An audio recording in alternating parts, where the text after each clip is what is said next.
샬롬. 편안하셨습니까? 네, 좀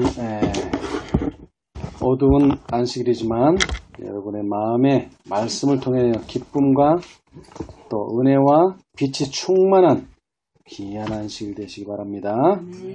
자, 우리 누가복음 5장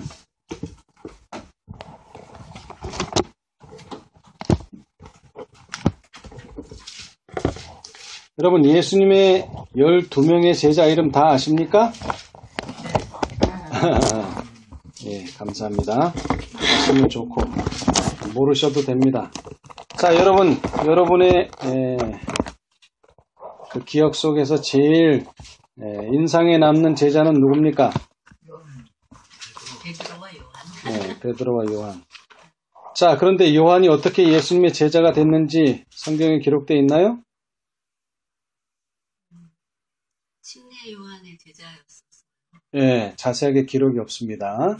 다만 침례 요한의 제자였다가 침례 요한이 보라, 어린 양을 보라 하는 그 말을 듣고 예수님을 찾아가서 제자가 된 것밖에는 기록이 되어 있지 않고, 자, 베드로는요, 안드레가 찾아가서 또 아주 간단한 기사가 나옵니다. 자, 오늘은 그 제자들 중에 별로 그렇게 중요하지도 않고 또 그 다음에 그렇게 두드러지는 사람도 아닙니다. 그런데 예수님에 대한 기록이 사복음서에 있죠. 마태, 마가, 누가, 요한에게 있죠. 근데 제일 많은 분량을 쓴 사람은 누굽니까? 마태. 네, 마태입니다. 첫 번째 책이기도 하면서 28장이라고 하는 제일 긴 책을 썼어요. 근데 그 마태에게는 참으로 뭐라 그럴까, 좀 독특한, 그러면서 중요한 계기가 있었습니다. 오늘은 그 마태가 어떻게 예수님의 제자가 되었는지 한번 살펴보고자 하는데요. 자, 누가복음 5장 27절.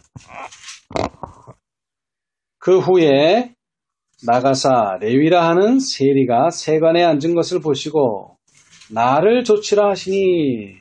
자, 여기까지 보면은 레위 마태도 특별한 사건은 없습니다. 예수님께서 제자가 되는 사람들에게 보통 뭐라고 말씀하십니까? 나를 쫓으라. 네, 나를 쫓으라 이렇게 말씀하시죠. 그런데 이렇게 나를 쫓으라는 말을 듣는 사람들은 보통 두 종류가 있습니다. 어부 아니면 뭐라 그럴까, 재산이 있는 사람. 대부분의 사람은 재산이 없는 사람입니다. 어부입니다.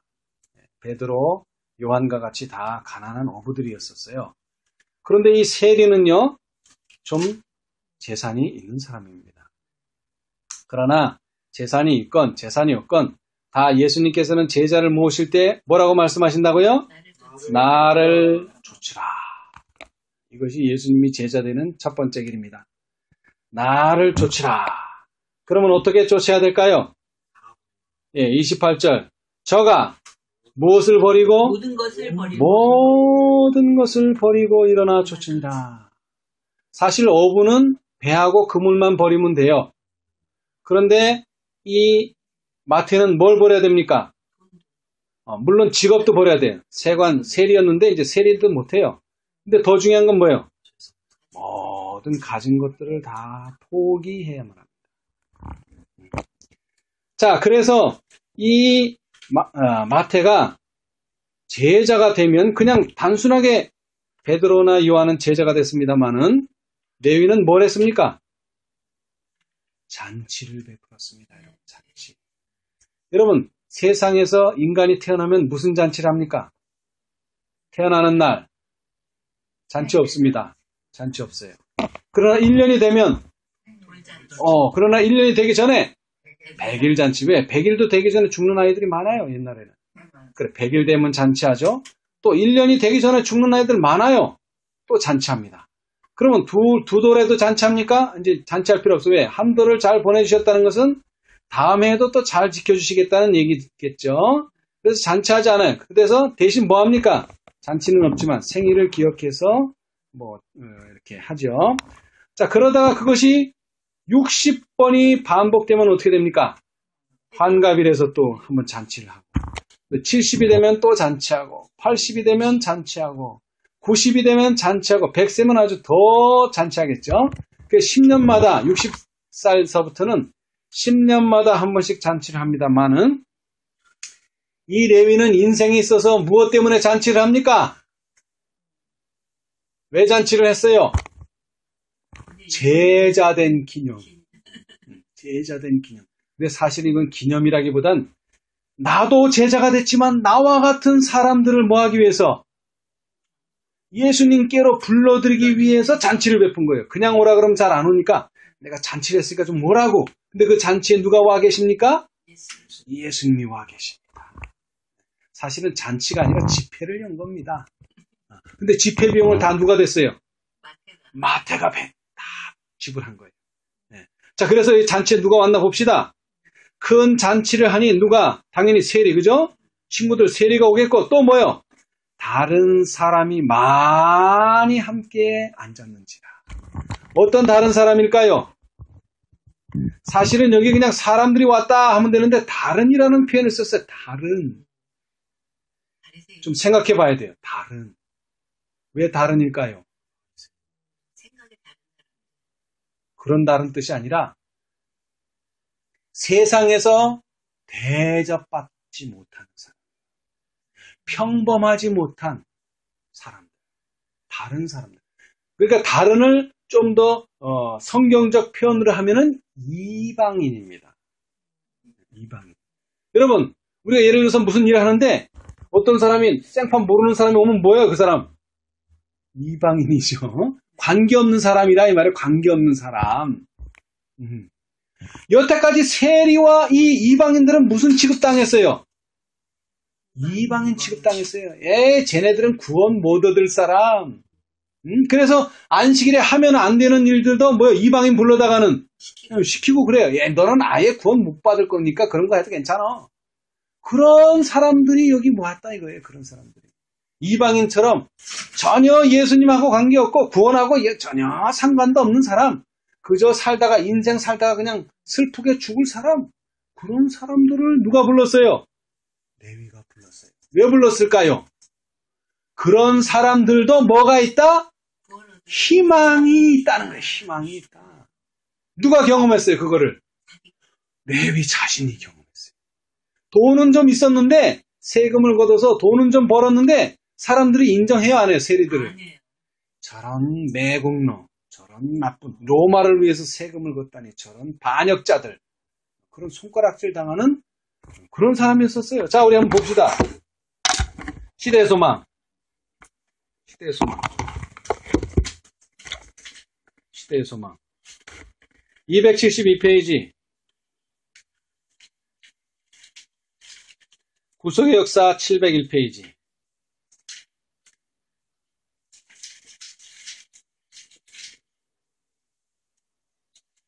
자, 첫 번째 줄입니다. 팔레스틴에 있던 로마 관리 중 세리보다 더 미움을 받은 자는 없었다. 아주 미움 덩어리예요, 미움 덩어리. 외세에 의하여 세금이 부과되고 있다는 사실은 그들의 독립이 떠나갔다는 것을 생각나게 하는 것이었으므로 유대인들을 계속적으로 자극하였다. 그리고 세금을 징수하는 자들은 단순히 로마의 압제의 도구가 아니라 자신을 위하여 사람들을 희생시켜서 치부하는 착취자였다.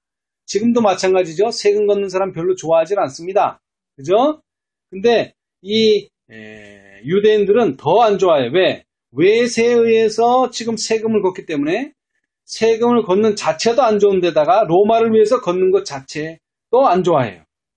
로마 사람들의 지배 아래 이 직책을 맡은 유대인은 국가의 명예를 배신하는 자로 여겨졌다. 그는 배신자로서 멸시를 받았고 사회의 가장 비열한 계층으로 분류되었다. 그러니까 세상에서 볼 때는 뭐예요? 배신자입니다. 배신자. 애국자의 반대죠. 배신자. 그런데 이 사람이 정말 나라를 배신해서가 아니에요. 그 직업을 가지고 있다는 자체가 이 사람들은 배신자예요. 그 얼마나 이 사람 안타깝겠어요. 그죠? 그래서 레위도 이런 대접을 받았어요. 그러나 이 사람은 다른 세리들과는 좀 달랐는데 뭐가 달랐어요? 이 사람의 마음이 진리를 받아들이기 위해 열려있는 것을 아셨다. 예수께서는. 그게 달랐어요. 세상에서는 개, 돼지 취급을 당했지만 마음속은 어때 항상? 진리를 갈급하고 진리를 찾고자 하는, 자, 우리가 그런 사람들을 뭐라 그러죠? 진리를 갈급하고 진리를 찾는 사람. 구도자. 그 단어의 뜻은 뭐예요? 도를 구하는 사람. 구도자. 근데 교회에서는 어떻게 써요? 신자는 아니고, 그죠? 신자는 아닌데, 교회에 관심을 가지고, 진리에 관심을 가지고, 교회에 꾸준히 나오는 사람을 뭐라고 표현하죠? 구도자다. 근데 사실은 우리 모두가 다 구도자입니다. 우리가 다 뭐예요? 진리를 찾고, 진리를 갈급하는 사람. 자, 이 세리마태의 심정을 한번 보겠어요. 심정. 세리마태의 심정. 자, 우리 275페이지, 4페이지, 274페이지.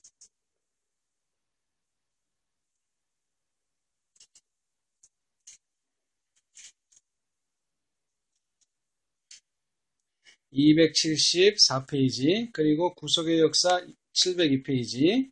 거기 274라고 쓰였죠? 네. 자, 거기에 그는 자기 집에서 잔치를 베풀고 친척과 친구들을 함께 불렀어요. 자, 세리들만이 포함된 것이 아니라, 그죠? 아까 말했죠? 다른 사람들.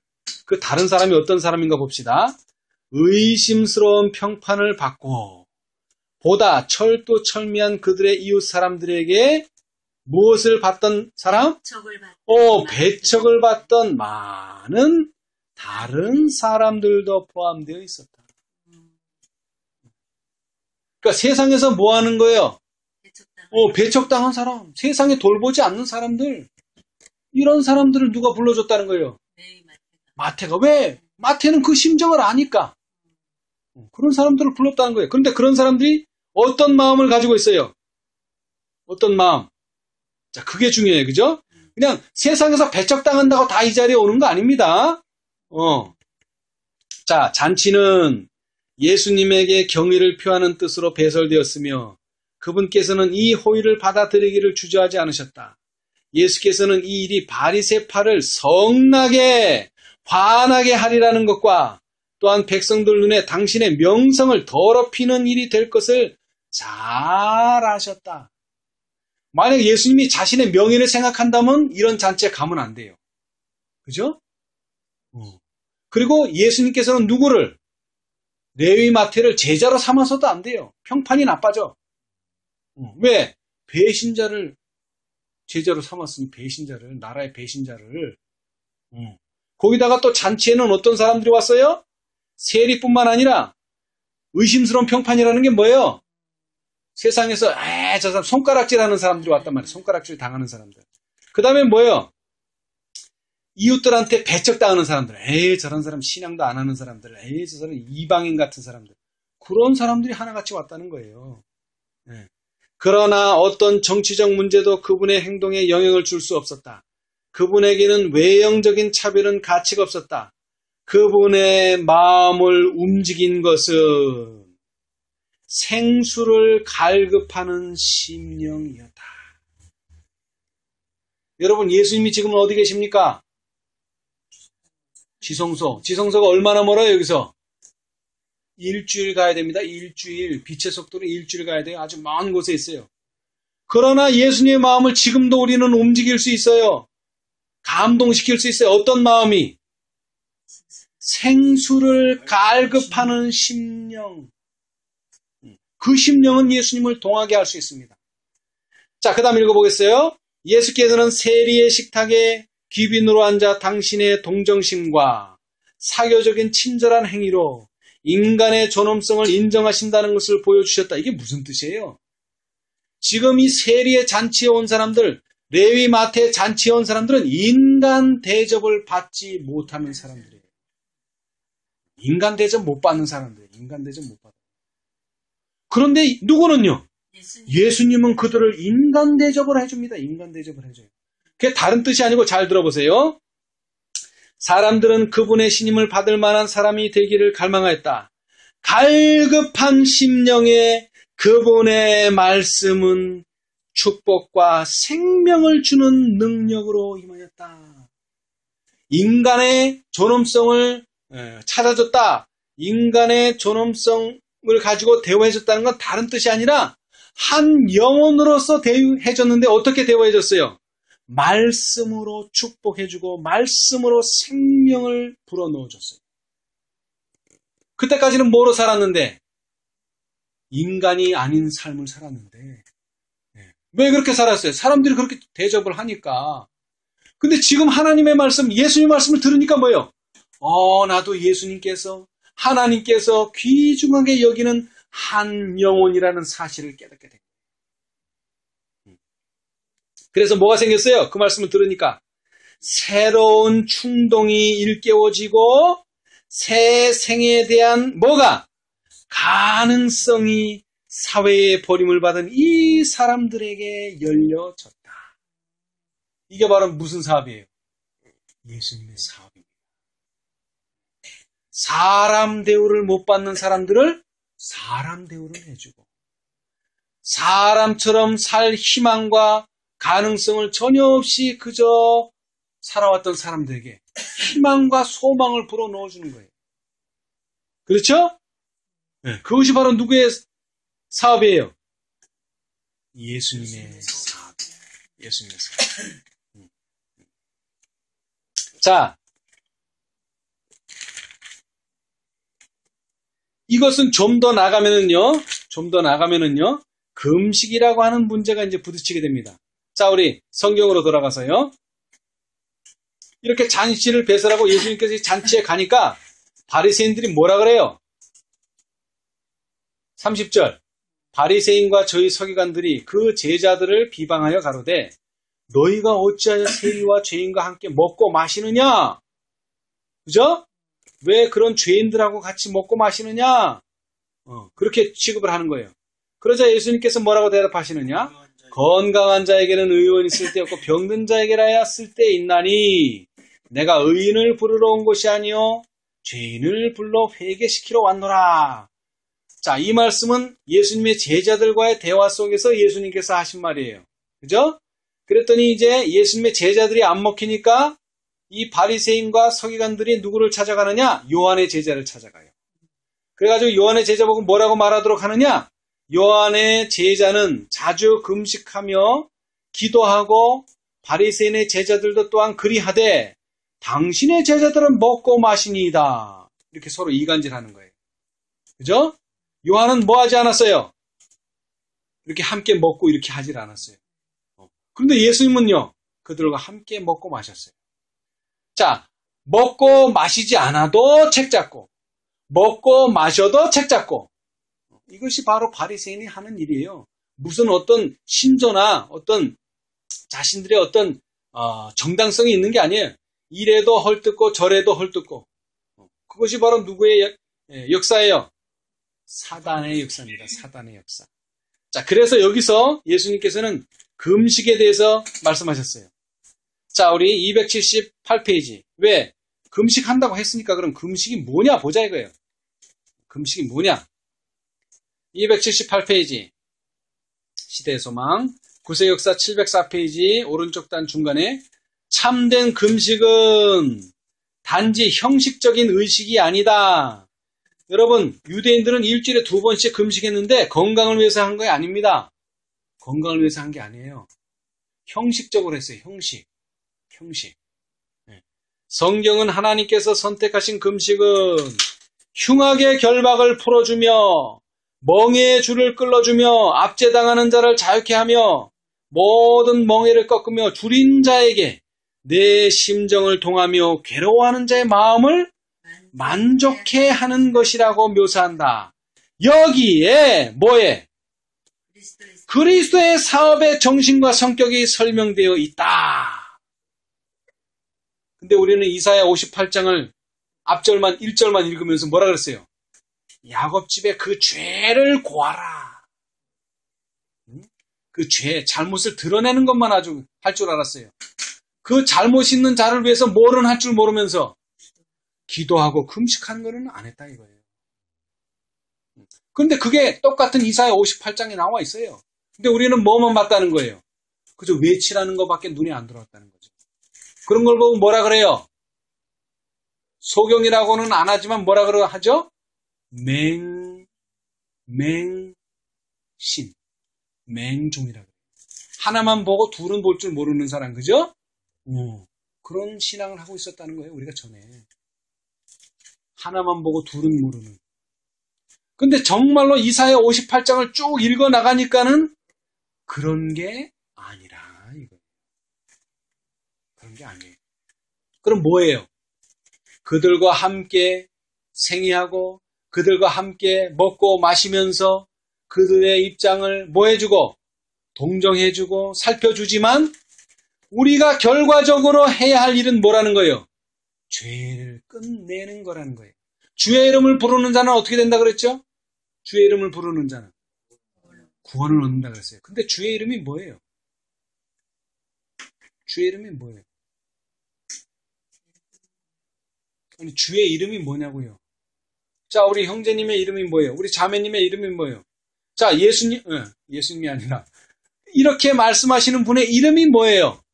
예수란 말이에요. 예수의 뜻이 뭐라고요? 자기 백성을 저희 죄에서 구원할 자 라는 말이에요. 그걸 믿는단 말이에요. 그 이름을 부른다는 말은 그 이름을 믿는다는 거예요. 그 이름의 뜻을 알고 믿어야죠. 알고 불러야죠. 그 이름도 모르고 예수 해봐야 구원이 없습니다. 그 사람은. 그럼 다시 말하면은 주의 이름을 부르는 자는 어떻게 돼야 된다는 거예요? 구원을 얻는 게 죄에서 구원을 얻어야죠. 죄에서. 죄와 상관이 없는 자가 돼야 된단 말이에요. 죄와. 자꾸 죄와 접촉하고 죄를 짓고 죄를 변명하면 그 사람은 구원을 얻을 수가 없습니다. 여러분, 죄를 변명하지 마십시오. 지금 레위는 정말로 자신의 죄를 깨닫고 있습니까? 모릅니까? 깨닫고 있죠.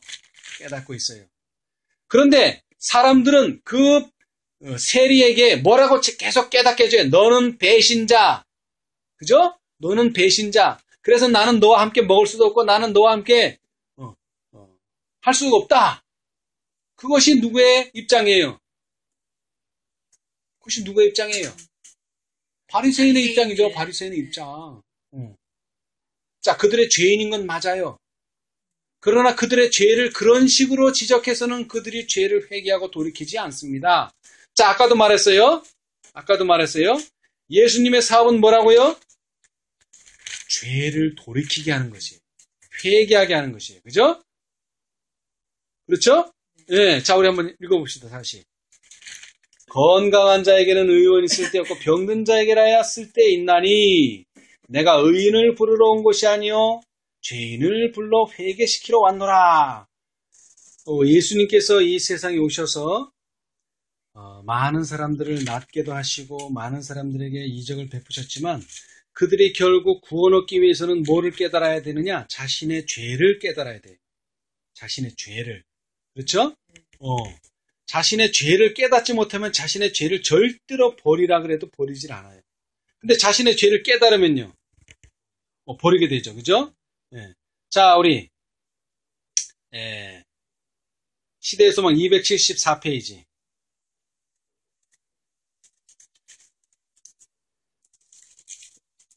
구속의 역사 702페이지 중간쯤에 보시면 예수께서 승천하신 후까지 그분을 시인하지 않은 적지 않은 사람들이, 그죠?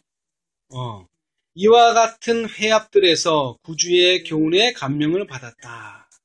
자, 그러니까는 지금 여기에 왔던 그런 세상으로부터 버림받은 사람들은 이 레위의 집회에만 온 게 아니에요. 그죠? 여러 집회에 참석을 하면서 뭘 배웠어요? 구주의 교훈에 감명을 받았어요. 그죠? 그러면서 성령이 부어져 하루에 3,000명이 회개하였을 때에 이들 가운데는 세리들의 식탁에서 처음으로 진리를 들었던 사람들이 많았으며, 그죠?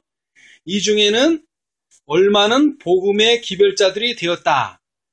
연회 석상에서 예수님의 모보는 마태 자신에게 끊임없는 교훈이 되었다. 멸시당하던 세리가 주님의 발자취를 열심히 따르며 자기의 맡은 일에 가장 헌신한 복음의 전도자 가운데 한 사람이 되었다. 자, 그 다음에 이제 잘 들으세요.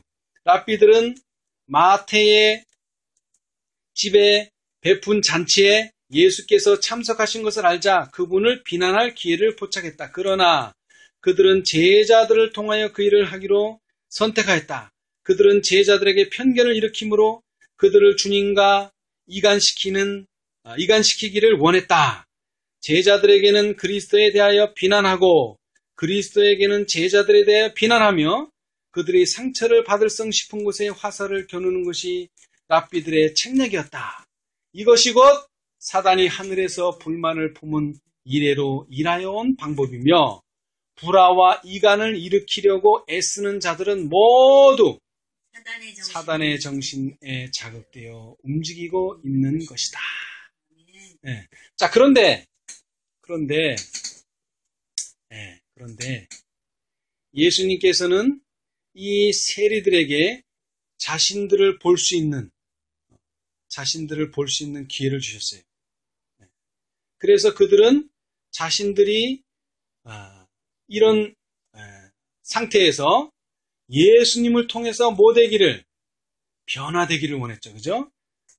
그런데 예수님의 말씀을 들어보니까 가능성이 있어요? 없어요? 가능성이 있죠. 가능성이 있었어요. 그래서 이 세리들은 예수님을 어떻게 한다고 생각했어요? 예수님께서 자신들을 사랑하신다. 그죠? 네. 자, 여기 한번 봅시다.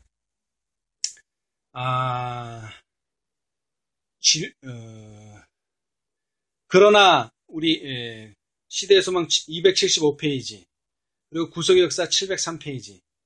그러나 바리새인들이 자신들을 높이 평가했을지라도, 그죠? 있어요? 그 위에 봅시다. 그 위에. 바리새인들은 자신들은 영적으로 건강함으로 의사가 필요 없다고 주장한 반면, 그죠? 정말 그렇게 주장했어요. 우리는 건강하다고. 그래서 의사가 필요 없다고. 그럼 반면에 누구는요? 세리들과 다른 사람들, 곧 이방인들은 어떻게 생각했어요? 영혼의 질병으로 말미암아 자신들이 죽어간다고 생각하였어요. 자, 그렇다면 예수께서 의사로서 당신의 도움을 필요로 하는 계층의 사람들에게 가시는 것은 그분이 하실 일이 아니었던가? 여러분, 의사는 누가 필요하다고요? 병든 자가 필요합니다. 자, 우리가 병든 자가 될 필요는 없어요. 근데 가만히 보니까 내가 어떤 사람이에요? 자, 재밌는 얘기를 해줄게요. 옛날에 가난한 집에 어떤 애가 엿이 그렇게 먹고 싶어요, 엿. 그런데 살 돈은 없어요. 근데 가만히 있으니까 엿장수가 지나가요. 그러면서 뭐라 그래요? 고물 가져오라 그러죠, 고물. 예? 고물 가져오라 그래요. 그래서 이 아이가 집에 아무리 찾아봐도 고물이 없어. 그 정도로 가난해. 고물은 어떤 집에나 있는 거예요? 고물은 어떤 집에 있어요? 부잣집에 쓰고 남은 게 있지만 여기는 쓰고 남은 게 없어. 쓸 것도 모자라, 이 집은. 쓸 것도 모자라. 그러니까 이 아이가 어떻게 했어요? 엿은 먹고 싶고 냄비를 하나 갖다가 막 망치로 치는 거예요. 고물을 만드는 거죠. 그래가지고 고물 장사하고 고물을 받아주니까 새 거는 안 받아주고, 그죠? 여러분, 예수님은 의원인데 예수님은 의사예요. 그럼 여러분이 예수님한테 가려면 뭐가 돼야 돼요, 여러분이? 환자가 돼야지. 그럼 환자가 되려면 여러분 뭐 칼로 상처 내고 할 필요가 없어요. 가만히 자세히 들여다 보니까 내가 뭐야? 환자야. 근데 바리새인은 자세히 보이지도 않고 그냥 턱 보니까 병이 없어. 건강한 자야. 그죠? 근데 세리와 이 이방인들은 자세히 보니까 여기도 병, 저기도 머리끝서부터 발끝까지 뭐 상처 안 난 데가 없어. 그러니까 뭐예요? 예수님이 필요한 거예요. 그런데 그 예수님을 가만히 보니까 뭐가 많아요? 동정심이 많아요. 동정심이. 가난한 사람, 뭐 가난한 사람은 아니지만 병든 사람을 보면 그냥 지나치시는 법이 없어요. 그리고 예수님한테 저 좀 도와주십시오. 저를 고쳐주십시오 하는데 한 번도 뭐 한 적이 없어요. 거절한 적이 없어요. 예수님 거절한 적이 없어요. 그러니까 자신 있게 예수님께서는 자신들을 고쳐줄 거라는 뭐가 있는 거예요? 확신이 있는 거예요. 믿음이 있는 거예요. 근데 반면에 바리새인들은요. 자신들은 건강하니까 예수님이 필요 없는 거죠. 그런데 예수님이 필요 없는 게 아니라 사실은 바리새인들도 필요했어요. 그런데 바리새인들은 누구하고 자꾸 비교해요? 세리하고 이방인들하고 비교하는 거예요. 자 봅시다. 그러나 바리새인들이 자신들을 높이 평가했을지라도 사실은 그들이 멸시하던 자들보다 더 나쁜 상태에 있었다. 왜? 세리들은 고집과 자부심이 없는 건 아니에요. 세리들도 그죠? 없는 건 아니에요. 인간은 다 있어요. 그런데 뭐예요? 덜했어요. 바리새인들보다는 좀 덜했을 뿐이에요. 덜했으므로 진리의 가마에는 마음이 그래도 조금은 열려 있었어요. 더 열려 있었어요. 예수께서는 랍비들에게 너희는 가서 내가 긍휼을 원하고 제사를 원치 아니하노라 하신 뜻이 무엇인지 배우라 하고 말씀하셨다. 여러분 이제 오늘 이 성경절을 좀 더 잘 이해하시기 바랍니다. 이게 무슨 뜻이냐면 잘 들어보세요. 이와 같이 예수께서는 랍비들이 하나님의 말씀을 설명한다고 주장하면서도 뭐는 몰라요? 말씀의 정신에는 전혀 무지하다는 것을 보여주셨다. 너희가 말씀은 오해하였도다. 그런 말씀하셨죠. 예수님께서. 그 오해했다는 게 뭐예요? 말씀을 알기는 아는데 그 말씀의 뜻을 모른다는 거예요. 그 말씀의 정신은 모른다는 거예요. 예수님은 뭘 원하시고? 긍휼을 원하고. 뭐는요? 제사는 원치 않는다. 긍휼 없는 제사는 그건 백날 들어갈 수는 없다. 여러분, 정신은 너무나 중요합니다. 정신. 우리가 여태까지 뭐는 철저히 지켜왔어요? 율법. 근데 뭐는 가끔 무시해요? 정신, 율법의 정신. 근데 이것이 율법의 십계명에만 그런 것이 아니에요. 뭐에?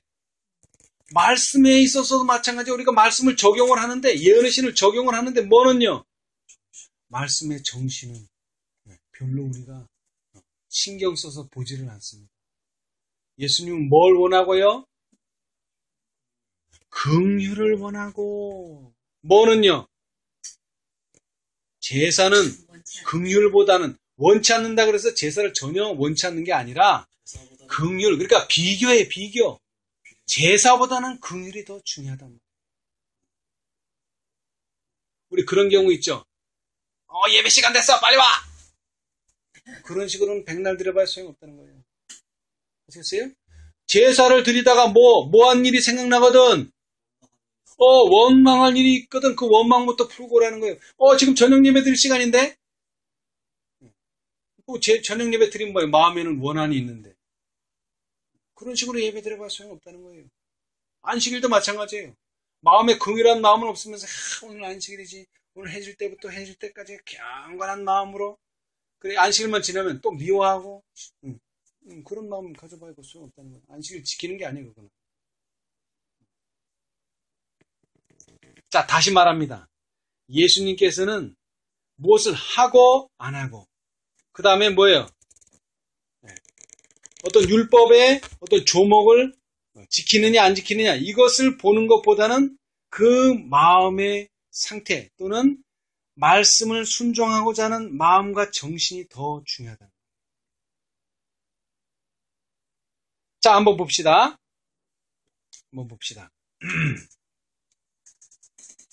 바리새인들은 잠시 잠잠하였으나 그들의 저기는 더욱 굳어졌다. 자, 이거 보세요. 자, 바리새인들이 뭐라 그랬어요? 자기들은 아주 경건한 척했죠. 응? 침례요한의 제자들 보고는 뭐라 그랬어요? 예수의 제자들 봐라. 저거 먹기를 탐한단 말이야. 응? 그 다음에 제자들한테 가서는, 예수님이 제자들한테는 저 사람들은 금식한다. 이런 식으로 서로를 이간질 시키고. 그죠? 그래서 예수님께서는 뭐라고요? 그렇게 외모적으로 하는 신앙보다는 말씀의 정신과 말씀의 취지를 더 귀하게, 더 소중하게 여기는 제자들이 더 낫다는 거예요. 그죠? 예. 자, 그런데 보세요. 바리새인들은 자신들은 아주 죄 하나 안 지은 것처럼 하면서 예수님에 대한 뭘 품고 있었다고요? 적의 예수님을 죽이고자 하는 마음을 가지고 있었다. 그 마음은 절대로 있어서는 안 됩니다. 저기가 있어서는 안 돼요. 자, 그래서 자 봅시다.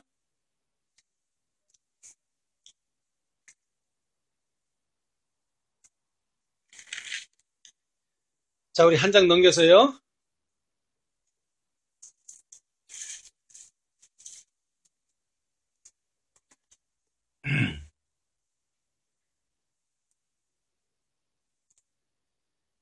구속의 역사 704페이지, 시대의 소망 278페이지. 그 278이라고 쓴 그 밑에 바리새인들은 있죠? 자, 잘 들으세요. 바리새인들은 마음은 어때요? 마음. 질투와 분쟁으로 가득 차 있어요. 근데 외모는요? 엄격한 형식을 지키면, 자, 몇 시에 예배 드릴 시간이야? 예배 드리고, 오늘 안식일에 예배 드리고, 그 다음에 11조 내고, 뭐 하고, 아주 형식적으로는 아주 잘 지켜요. 근데 마음은요? 질투와 분쟁으로 가득 차 있어요. 그러면서 어떻게 해요? 자신을 높여요. 자신을 높인다는 게 뭡니까? 나는 저 세리와 같지 않음을 감사합니다. 이런 기도를 하고 있는 거죠. 그죠? 자, 우리 한번 봅시다. 좀 더 내려와서요. 이게 오늘날 우리 신앙에 있어서 중요한데요. 자, 우리 278페이지 시대의 소망, 구속의 역사 704페이지 오른쪽 단 맨 밑에 요한의 제자들에게 계속 대답하시면서 예수께서는 한 비유를 들어 말씀하셨다. 잘 들으세요. 새 옷에서 한 조각을 찢어 낡은 옷에 붙이는 자가 없나니 만일 그렇게 하면 새 옷을 찢을 뿐이요 또 새 옷에서 찢은 조각이 낡은 옷에 합하지 아니하리라. 이게 무슨 뜻입니까? 여러분, 새 옷에서 한 조각 찢어서 새 옷에 낡은 옷에다 붙인다고 그 새 옷 됩니까? 더 찢어지는 건 아니고 그 찢어낸 새 옷만 아까운 거예요. 그죠? 그러니까 옷이 달라졌어요. 옷이 달라졌어요. 그러니까 새 옷에 조각 하나만 띄운다고 해서 그거 붙인다고 해서 헌 옷이 새 옷 되지 않는다 이 말이에요. 무슨 일인지 아시겠어요?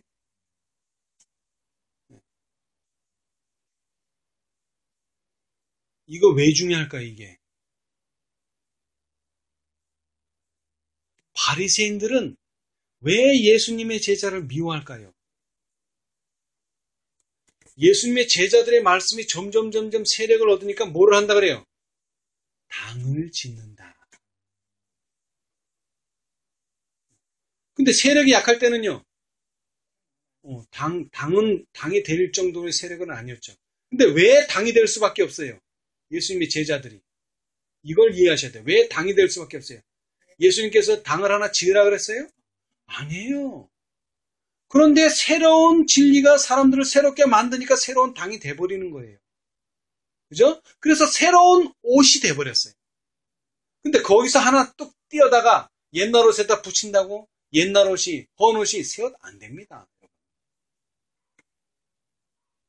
새 천사의 기별도 마찬가지입니다. 넷째 천사의 기별 하나 뚝 띄어다가 셋째 천사한테 붙인다고 새 옷 되지 않습니다. 근본적인 변화가 일어나야 돼요. 근본적. 뭐 진리 하나 뚝 깨달았다고 그거 하나 갖다 붙인다고 그거 되는 거 아닙니다. 잘 이해하셔야 돼요. 그래 이것을 잘 이해 못하니까 예수님이 또 설명을 하십니다. 침례 요한의 기별은 잘 들으세요. 유전과 미신으로 더불어 섞여서는 안 될 것이었다. 근데 유대인들은 자꾸 뭘 고집해요? 유전을 고집한단 말이에요. 유전. 너희들도 이 유전을 따라야 된다는 거거든요. 그러니까 거기다가는 계속 새옷 조각 붙여봐야 덕지덕지 하지 절대로 새옷 안 됩니다. 그 자체를 버려야 돼. 그 유전을 자체를 버려야 돼. 자, 잘 들으세요. 그 다음에 바리새인들의 가식을 요한의 헌신에 혼합시키려는 시도는 이들 사이의 간격을 더욱 뭐하게? 분명하게 해줄 뿐이었다. 이게 무슨 뜻이에요? 간격이 더 벌어졌다는 게 무슨 뜻이에요? 갈아타야 된다는 거예요. 갈아타야 된다는 거. 이 노선이 저 노선이 되고 저 노선이 이 노선이 될 수 있는 그 정도의 차이가 아니에요. 이제는. 그렇죠? 간격이 더 벌어졌다는 것은 이제는 노선 자체를 바꿔야만 되는 거예요. 이제는 노선 자체를. 아시겠어요? 자, 좀 더 우리 읽어봅시다. 그리스도의 교훈의 원칙도 바리새주의적 형식과 결합될 수 없었다. 자, 이것이 한 번으로 끝난 게 아니에요. 침례 요한의 교훈으로 끝났다면은 그 간격이 그대로 유지되겠죠. 근데 예수님이 와서 더 어떻게 됐어요? 더 벌어졌어요. 더. 침례 요한도 간격이 벌어졌는데 예수님의 교훈은 오시면서 더 벌어졌어요. 그죠? 바리새주의적 형식과 결합될 수 없었다. 그래서 이번에는 또 어떤 비유를 드셨어요?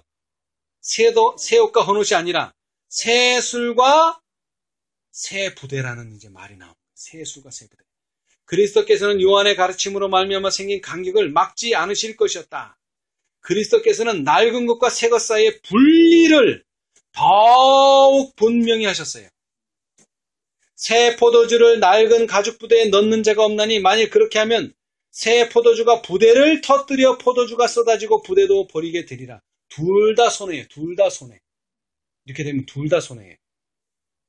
새 포도주를 담는 용기로 사용되던 가죽 부대는 얼마 후에는 말라 부서지기 쉽게 된다. 그리하여 다시 포도주를 넣는 데는 쓸모없이 되어버린다.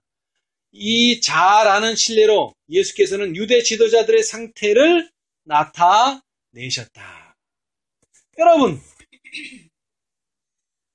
여기서 이제 우리가 살펴봐야 될 게 있어요. 나만 신앙 잘하면 되지. 그죠? 어느 교회를 가든지 나만 신앙 잘하면 되지. 맞는 말에 틀린 말이에요. 맞는 말이죠. 자기만 잘하면 돼. 누가 뭐라 그러든지. 근데 그게 쉬워요? 어려워요? 그렇게 하기가. 어려워요. 어려운 게 아니라 불가능해요. 왜 그런가 봅시다.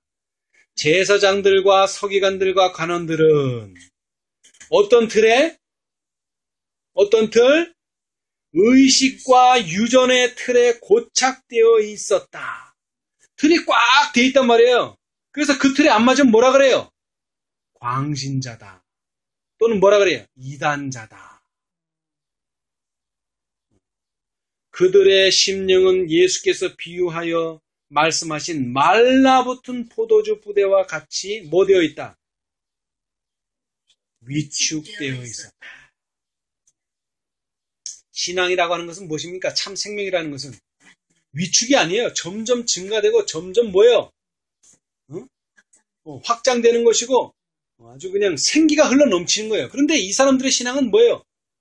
죽은 거예요. 죽은 거. 위축되어 있어요. 왜 안식일에 뭐를 들고 가느냐? 왜 안식일에 뭐를 하느냐? 뭐를 하지 않느냐? 이런 것만 조항만 따지고 앉았어요. 의식만 따지고 앉았어요.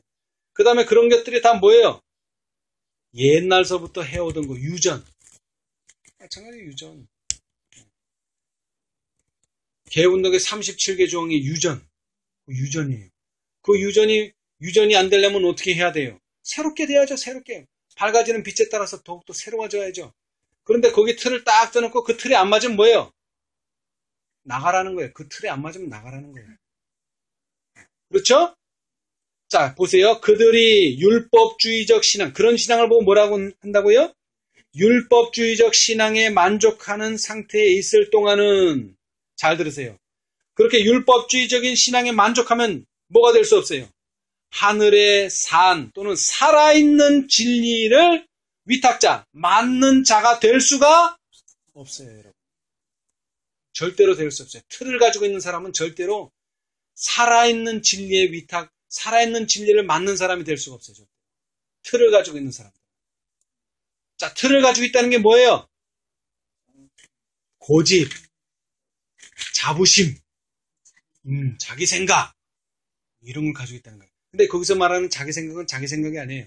교회의 생각, 교단의 생각. 이 틀에 묶여서는 안 됩니다. 우리는 자유로워야 돼요. 근데 그 자유는 어디에서 영향을 주는 자유여야 돼요? 말씀이 영향을 공급하는 그런 자유여야 돼요. 말씀을 벗어나는 건 자유가 아니라 방종입니다. 말씀을 기초로 한 자유가 있어야 돼요. 우리는 자유로워야 돼요. 아주 우리는 자유로워야 돼요. 그죠? 금식은 뭐라 그랬어요? 멍에의 줄을 끌어준다 그랬어요. 멍에의 줄을. 그게 진정한 금식이에요. 자, 금식 뭡니까? 내가 이전에 생각하던 사고방식, 내가 이전에 가지고 있던 생각, 이런 거를 끊어버리는 게 금식이죠. 그죠? 그런 거 끊어야 돼요. 그리고 뭘 받아들여요? 성경의 말씀, 성경의 말씀의 뜻, 성경 말씀의 취지를 받아들이는 거예요. 내 이전의 생각은 끊어버리고. 그게 진정한 금식이에요. 근데 유대인들은 어떻게 해요? 그런 게 아니라 새로 들어오는 것들을 다 차단해버려요. 왜? 우리가 변한다 이거예요. 우리는 변해서는 안 된다는 거죠. 사실은 변하는 게 아닙니다. 새로워지는 것이지요. 새로워져야 돼요. 우리는 새로워져야 돼. 여러분, 죽은 사람은 어떻게 됩니까? 계속 썩지 새로워지질 않아요. 그러나 산 사람은요, 계속 새로워집니다. 계속 새로워져. 새로워지지 않는다는 것은 내가 죽었다는 증거입니다. 또 더 나아가서는 이렇게 된 사람들, 제사장들과 서기관들과 간원들은 의식과 유전의 틀에 고착되어 있었다.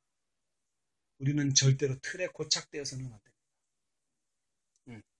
그러나 진리에는 고착되어야 돼요. 진리는 고착되어야 되는데 그 진리가 죽은 진리가 되어서는 안 됩니다. 무슨 진리요? 살아있는 진리여야 합니다. 그 살아있는 진리를 다른 말로 하면 뭐라 그래요? 현대 진리. 이전의 진리, 과거의 진리가 아닙니다. 오늘의 진리여야만 합니다. 현재의 진리여야만 합니다. 과거의 진리였었다는 게 아니에요. 지금도 진리여야만 합니다. 지금의 진리여야만 합니다. 1844년의 진리가 아니라 1888년의 진리, 2017년의 진리여야 합니다. 이것이 바로 현대 진리입니다. 그 진리가 우리를 어떻게 해요? 자유롭게 하는 것입니다. 자유롭게. 네. 자, 그래서 이제 좀 더 읽어봅시다. 그들은 그들 자신의 의가 매우 뭐하다고 생각했어요? 충분하다. 우리가 가지고 있는 이것으로 충분하다고 생각했어요. 하였으므로 새로운 요소가 그들의 신앙 안으로 들어오는 것을 원하지 않았다. 그들은 사람에 대한 하나님의 선하신 뜻을 그들 자신과는 거리가 먼 어떤 것으로 생각하고 받아들이지를 않았다. 그들은 그것을 그들의 선행으로 말미암는 자신의 공로와 연결시켰다. 사랑으로 행하며 심령을 정결하게 하는 믿음은 의식과 사람의 교훈으로 된 바리새인들의 신앙과는 결합할래야 결합할 여지를 찾을 수가 없었다. 예수님의 교훈과 기성의 종교를 결합시키려는 노력은 뭐예요? 수포로 돌아갈 것이었다. 이것은 절대로 연합이 안 되는 겁니다. 근데 이걸 자꾸 연합시키려면 어떻게 돼야 돼요? 이런 걸 보면 뭐라 그래요? 타협이라 그래. 타협. 연합이 안 되는 걸 자꾸 연합시키는 건 타협밖에는 안 됩니다. 우리는 절대 타협해서는 안 됩니다. 발효시키는 포도주와 같이 하나님의 생명의 진리는 낡고 쇠져가는 바리새인의 유전의 가죽 부대를 어떻게 해버릴 것입니까? 터뜨릴 것이다. 여러분 계시록 14장 18장에 바벨론이 어떻게 된다 그랬어요? 왜 무너져요? 왜 무너져요 바벨론이? 응? 집을 약하게 져서 무너지는 게 아닙니다. 다시 말합니다. 발효시키는 포도주와 같이 하나님의 생명의 뭐는? 진리는. 어떤 진리? 살아있는 진리. 어떤 진리? 현대 진리는 낡고 쇠해져가는 바리새인의 유전의 가족 부대를 터뜨릴 것이다. 바벨론을 무너뜨릴 것이다. 뭐가? 현대 진리가. 진리가 그런 일을 한다. 바리새인들은 그들이 교훈을 필요로 하기에는 너무나 현명하고 구원을 필요로 하기에는 너무나 의로우며 그리스도께로부터 오는 존귀함을 필요로 하기에는 너무나 큰 존귀를 받고 있다고 생각하였다. 자, 그 다음 잘 들으세요. 구주께서는 하늘의 기별을 받고자 하는 다른 무리들을 찾기 위하여 그들에게서 돌아서셨다. 예수께서는 무식한 어부와 장터에 앉은 세리와 사마리아 여인과 당신의 말씀을 기쁘게 듣는 백성들 가운데서 무엇을? 새 포도주를 담을 새 부대를 발견하였다. 이제 새 부대가 필요한 거예요. 이제 옛 부대는 안 돼요. 옛 부대도 새 부대로 바뀌어야 돼요. 그러지 않으면 세수를 감당할 수가 없어요. 복음 사업에 쓰이는 도구는 하나님께서 보내시는 빛을 기쁘게 받아들이는 이런 영혼들이다. 이런 사람들이 진리의 지식을 세상에 전하는 그리스도의 대리자들이다. 만일 하나님의 백성들이 그리스도의 은혜로 말미암아 새 가죽 부대가 된다면 어떻게 된다고요? 그리스도께서 새 포도주로 그들을 채워주실 것이다. 어떻게 우리가 새 부대가 될 수 있어요? 그리스도의 은혜로 말미암아. 그리스도의 은혜로 말미암아 우리가 새 부대가 되는 것입니다. 자, 더 나아가서요. 그리스도의 교훈이 비록 새 포도주로 표상되기는 하였지만 그것은 새로운 교리가 아니다. 여러분, 계시록 14장의 포도주는 뭐라 그랬어요? 거짓 교리가 포도주입니다, 여러분. 거기서는 그래요. 근데 지금 말하는 이 새 포도주는 뭐예요? 진리입니다. 여러분, 이거 잘 이해하셔야 돼요. 여러분, 진리가 자칫 잘못해서 발효가 너무 심하게 되면 뭐가 돼버려요? 독주가 돼버립니다. 독주. 여러분, 새 포도주라는 말을 기억하세요. 새 포도주. 이 새 포도주라는 게 뭡니까? 매일 새로워져야 돼. 매일 새로워지지 않고 그냥 옛날 거 그대로 쭉 가면 뭐가 된다고요? 독주, 사람을 취하게 하는 독주가 됩니다, 여러분. 기억하세요. 독주가 처음부터 바벨론이 처음부터 바벨론은 아닙니다. 하나님의 살아계신 하나님의 교회가 진리로 계속 새롭게 되지 않으면 어떻게 된다고요? 바벨론이 되는 겁니다. 새 포도주가 계속 새로운 포도주가 되지 않으면 뭐가 된다고요? 독주가 돼버리는 겁니다. 사람들을 취하게 하는 독주. 자, 봅시다. 좀 더. 그리스도의 교훈이 비록 새 포도주로 표상되기는 하였지만 그것은 새로운 교리가 아니라 태초부터 가르치셨던 교훈의 계시였다. 그러나 바리새인들에게는 하나님의 진리가 원래의 의미와 아름다움을 잃어버렸다. 그리스도의 교훈은 거의 모든 면에서 그들에게 새 것으로 보였고 시인할 수 없고 인정할 수 없는 것이었다. 자, 그 다음 잘 들으세요. 예수께서는 거짓 교훈의 능력이 진리에 대한 인식과 그것에 대한 욕망을 파괴시킨다고 지적하셨다. 여러분, 새 술은 왜 새 부대에 담아야 합니까? 그러지 않으면 옛 부대를 계속 가지고 있으면요, 진리는 자꾸 새 것이 오는데 그 새 것이 뭐가 돼요? 발효돼가지고 처음에는 진리에 대한 인식과 그 다음에 진리에 대한 욕망, 나도 진리를 공부해야지 하는 욕망이 있었는데 자꾸 헌 부대 속에, 옛 부대 속에 가만히 있다 보니까 어떻게 돼요? 그런 욕망이 점점 없어져 버려요. 라오디게 상태에 빠진다는 거죠. 누구의 휘하에 있으면 제사장들과 서기관들과 관원들의 휘하에 계속 있으면 어떻게 된다고요? 처음에는 그렇지 않았는데 진리에 대한 인식과 진리에 대한 욕망, 내가 진리를 사모하고 내가 진리의 사람이 되어야 되겠다는 욕망이 있었는데 그 욕망이 점점 없어진다는 거예요. 그래서 조심하라는 거예요. 거짓 교훈을 조심하라. 근데 이 거짓 교훈이 어디 속에 들었다고요? 헌 부대 속에, 옛 부대 속에 들어있다는 거예요. 옛 부대를 탈피하지 않으면 어떻게 된다는 거예요? 전에 내가 가지고 있던 그런 믿음, 소망에 대한 열렬한 신앙심이 점점 사그러든다는 것입니다. 예수께서는 묵은 포도주를 마시고 새 것을 원하는 자가 없나니 이는 묵은 것이 좋다 함이니라고 말씀하셨다. 부조들과 선지자들을 통하여 세상에 주셨던 모든 진리는 그리스도의 말씀 가운데서 새로운 아름다움으로 빛났다. 그러나 잘 들으세요. 그러나 서기관들과 바리새인들은 귀중한 새 포도주를 원하지 않았다.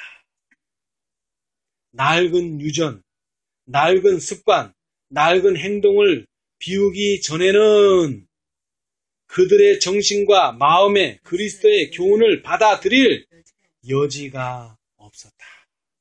그들은 죽은 형식에 집착하였고 산 진리와 하나님의 능력으로부터는 돌아섰다.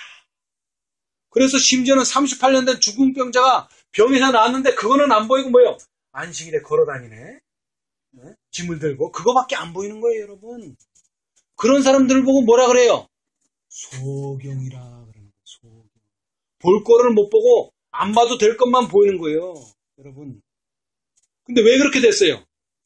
거짓 교훈의 능력이 그걸 그렇게 만든 거예요. 자신이 이것이 거짓되다, 잘못됐다는 걸 알았으면 빨리 뭐 해야 돼요? 거기서 벗어나야 돼요. 벗어나야 돼. 그런 영향력과 감화력으로부터 벗어나야 돼요. 그런데 그것을 알면서도 계속 그 영향력과 감화력 속에 있으면 어떻게 된다고요? 자기도 그런 영향력 속에서 진리에 대한 인식과 진리에 대한 욕망을 점점 잃어버려요. 그래서 초기 문집은 뭐라 그랬어요? 무관심하는 자들이 돼요. 무관심하는 자. 그런 게 있네? 뭐 그런 것도 있나 봐. 그 정도가 아닙니다. 여러분, 오늘날 우리에게 주는 이 현대 진리는 그런 게 아니에요. 그것을 꼭 붙들어야 돼요. 붙들어야 돼. 응? 뭐처럼요? 다처럼 닻을 내려야 되는 진리를 갖다가 그냥 그런 것도 있어. 뭐 그런가 봐. 그런 사람들도 있네. 이 정도로 끝나는 거예요. 왜 그래요? 이렇게 낡은 유전, 낡은 습관, 낡은 행동을 비우지 않기 때문에 그래요. 자, 그 다음 잘 들으세요, 이제. 뭐에 대해서 나오는가? 유대인들의 멸망의 원인은 바로 이것이었습니다. 여러분, 그 옛 가죽부대에 계속 오래 남으면 어떻게 된다는 거예요, 결국? 멸망하는 겁니다, 여러분. 멸망합니다. 멸망해요. 그것은 또한 오늘날에 있어서도 오늘날도 마찬가지입니다, 여러분. 많은 영혼들의 멸망의 원인이 될 것이다. 허다한 사람들이 그리스도께서 마태의 잔치에서 책망하셨던 바리새인들이 저지른 그 같은 똑같은 잘못을 범하고 있다. 많은 사람들이 마음에 품은 어떤 생각을 뭐하지 않아요? 버리질 않아요. 응?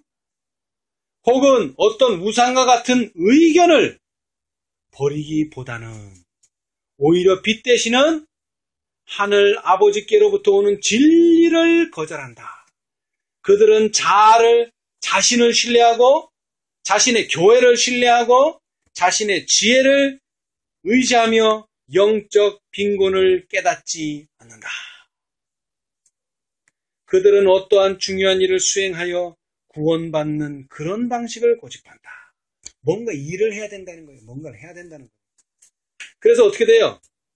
자아를 그 사업에 관여시킬 길이 없음을 볼 때 그러니까 내가 하나님을 도와줄 일이 없는 것을 볼 때 어떻게 돼요? 그들은 준비된 구원을 거절한다.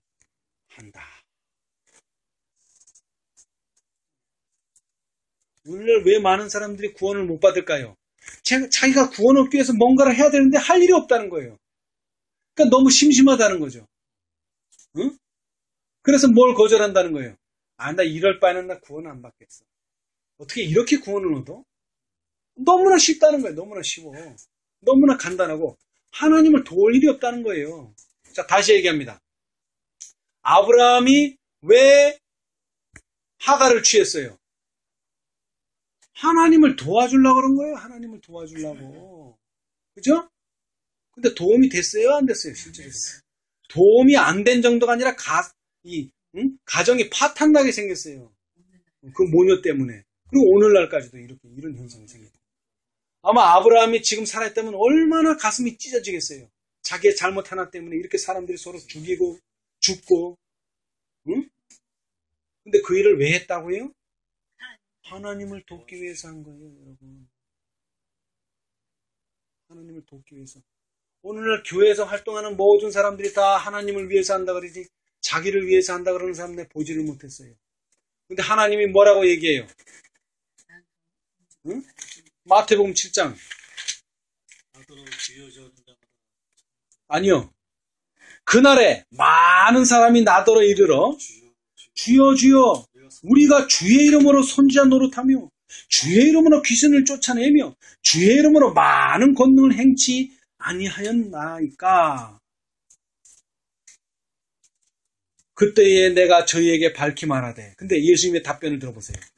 내가 너희를 도무지 알지 못하니 불법을 행하는 자들아 내게서 떠나가라. 이게 무슨 말입니까? 너희들은 진리를 안다고 하는데 현대 진리하고는 아무 연관도 없다는 거예요. 옛날 진리 알고서는 지금 이 시대에 알아야 될 진리는 하나도 모르면서 나는 진리를 알고 있다고. 그런데 네가 정말 알아야 될 일은 현대 진리라고, 지금 살아있는 진리라고, 지금 필요한 진리라고 너에게. 그런데 나는 진리를 알고 있기 때문에 더 이상 새로운 것은 없다고. 다 성경 말씀이고 다 예언의 신 아니냐고. 그렇게 교만하다가 오늘날 필요한 진리를 다 잃어버렸다고 하는 거예요. 그러나 레이마테는 어때요? 본성적으로, 그 다음에 세상적으로 아주 배신자 또는 평판이 나쁜 사람, 이런 사람으로 몰렸기 때문에 세상적으로도 아주 코너에 몰린 사람이에요. 그 다음에 영적으로는요, 바리새인들, 서기관들, 제사장들이 신자로 취급을 안 해요. 이 사람들 신앙인으로 취급을 안 해요. 그래서 그 사람들은 항상 어떤 마음이 있었어요? 나는 정말 죄인이다. 나는 정말 죄인이다. 그런 마음이 있었어요. 근데 감사하게도 우리가 어때요? 세상적으로도 영적으로도 우리는 뭐 내세울 게 아무것도 없어요. 그래서 우리는 레이마테처럼 그런 처지에 있는 사람들이에요. 그래서 예수님께서 나를 따르라 라고 말씀하실 때 우리는 너무나 반가웠어요. 계시록 18장 5절에 뭐라 그랬어요? 뭐라 그랬어요? 하늘에서 다른 음성이 나서 내 백성아 거기서 나와 따로 있고 그 죄에 참여하지 말라. 이 음성을 들을 때 우리는 너무나 감사했어요. 아멘. 너무나 감사했어요. 우리는 그런 것도 몰랐었는데, 우리는 유전을 따르고 있었고, 우리는 낡은 습관을 따르고 있었고, 우리는 낡은 행동을 하고 있었는데 그것이 아니다 라고 말씀하실 때 우리는 정신이 벌쩍 났어요. 그래서 다시 예언의 신을 읽고, 그래서 다시 성경을 읽으니까 하나님의 뜻은 그렇지 않다는 겁니다. 여러분, 이혼과 재혼 문제에 있어서 하나님의 뜻은 그런 게 아닙니다.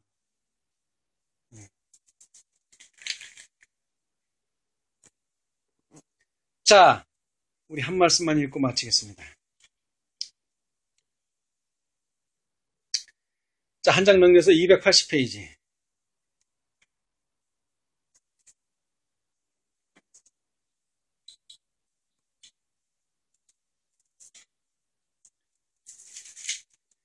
맨 끝에 문단입니다. 맨 끝에 문단.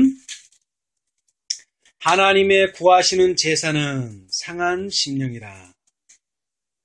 자, 그런데 아까도 말했지만 여러분의 심령을 막 상하게 할 필요 없어요. 세상 삶은 자연히 어떻게 돼요? 상하게 돼 있고, 또 더 나아가서 뭐예요? 하나님의 뜻대로 살려가면 뭐예요? 심령이 상하게 돼 있어요. 그죠? 그래서 상한 심령이라. 하나님이여, 상하고 통회하는 마음을 주께서 멸시치 아니하시리이다. 이 정도가 아니죠? 멸시치 않는 정도가 아니라 이런 마음을 회복시켜 주십니다. 예수님께서. 자, 그 다음에 이제 잘 들으세요. 사람이 온전한 의미에서 그리스도를 믿는 자가 될 수 있기 전에 어떻게 해야 될까요? 자아를 비우지 않으면 안 된다. 우리 이제 모든 것을 버려야 합니다. 자신의 생각, 자신의 이론, 자신의 재산, 모든 것 다 포기해야 됩니다. 그러면 예수님께서 어떻게 하신다고요? 다시 예수님께서 주십니다, 여러분. 다시 주세요. 자아가 포기될 때 주께서 사람을 새로운 피조물로 만드실 수 있다. 아멘. 새 가죽 부대가 새 포도주를 담을 수 있다. 아멘. 자, 그 다음에 그리스도의 사랑이 신자에게 새 생명을 불어 넣을 것이다. 그 다음에는요. 우리의 믿음의 주여 온전케 하시는 이인 예수를 바라보는 사람에게서 뭐가 나타나요? 그리스도의 품성이 나타날 것이다. 아멘. 오늘 우리 자신을 잊어버리고 믿음의 주여 온전케 하시는 이인 예수를 바라보시기 바랍니다. 그러면은 뭐가 나타납니까? 그리스도의 품성이 나타날 것이다. 그건 약속입니다. 어떻게 할 때요? 자아를 비울 때. 자아를 비우고 뭘 볼 때? 믿음의 주여 온전케 하시는 이인 예수를 바라볼 때. 여러분 다 버리시고 이제 우리 예수님을 바라보시는 저와 여러분이 되시기를 간절히 바라면서 말씀 마치겠습니다. 아멘. 감사합니다.